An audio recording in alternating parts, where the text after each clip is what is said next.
৪১ সেকেন্ডে ১২ লক্ষ লিটার পানি লাগে নাসার। নাসা কিভাবে মাত্র ৪১ সেকেন্ডে ১২ লক্ষ লিটার পানি ব্যবহার করে তা জানলে অবাক হতে হয়। কিন্তু কেন তারা এমনটা করে?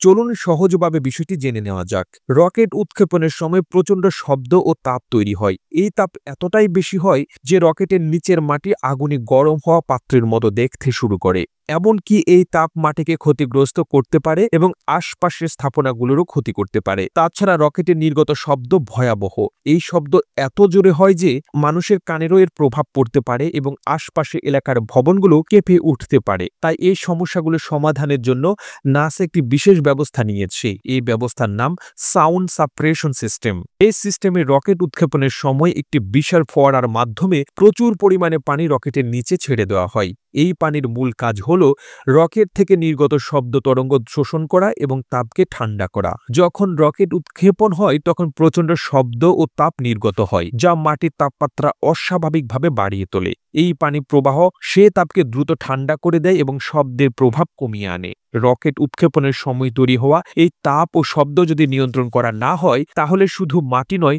রকেট উৎক্ষেপণ কেন্দ্র এবং আশপাশের পরিবেশও মারাত্মক ক্ষতিগ্রস্ত হতে পারে। তাই নাসা এই পানির ব্যবস্থাটি করেছে, যাতে রকেট উৎক্ষেপণ আরও নিরাপদ হয় এবং রকেটের আশপাশে থাকা যন্ত্রপাতি, মাটি, ভবন ও কর্মীরা সুরক্ষিত থাকে। এই সিস্টেমটি খুবই শক্তিশালী। মাত্র ৪১ সেকেন্ডে এটি ১২ লক্ষ লিটার পানি ছেড়ে দেয়। এত বিশাল পরিমাণ পানি একসঙ্গে ছাড়া হলে এটি রকেটের নিচের এলাকাটিকে ঠান্ডা করে এবং শব্দ তরঙ্গ শোষণ করে। শব্দ কমানোর পাশাপাশি এটি মাটিকে ঠান্ডা রাখে, যাতে মাটি পুড়ে না যায় বা ক্ষতিগ্রস্ত না হয়। এটি শুধু একটি প্রযুক্তি নয়, এটি আমাদের বিজ্ঞান ও প্রযুক্তির উন্নত একটি বড় উদাহরণ। নাসার এই সিস্টেম দেখায় কিভাবে বিজ্ঞান মানুষকে নিরাপদ এবং উন্নত ভবিষ্যতের দিকে এগিয়ে নিয়ে যেতে সাহায্য করছে। প্রতিটি রকেট উৎক্ষেপণের সময় এই পানির ফোয়ারা সক্রিয় হয়ে একটি গুরুত্বপূর্ণ কাজ করে। এটি নিশ্চিত করে যে রকেট উৎক্ষেপণের পুরো প্রক্রিয়াটি সঠিকভাবে সম্পন্ন হয় এবং কোনো বড় ক্ষতি বা দুর্ঘটনা না ঘটে। প্রতিবেদনটি তৈরিতে তথ্য ও উপাত্তের সাহায্য নেওয়া হয়েছে দূরবীন ডেইলি নিউজ নামক ফেসবুক পেজ থেকে।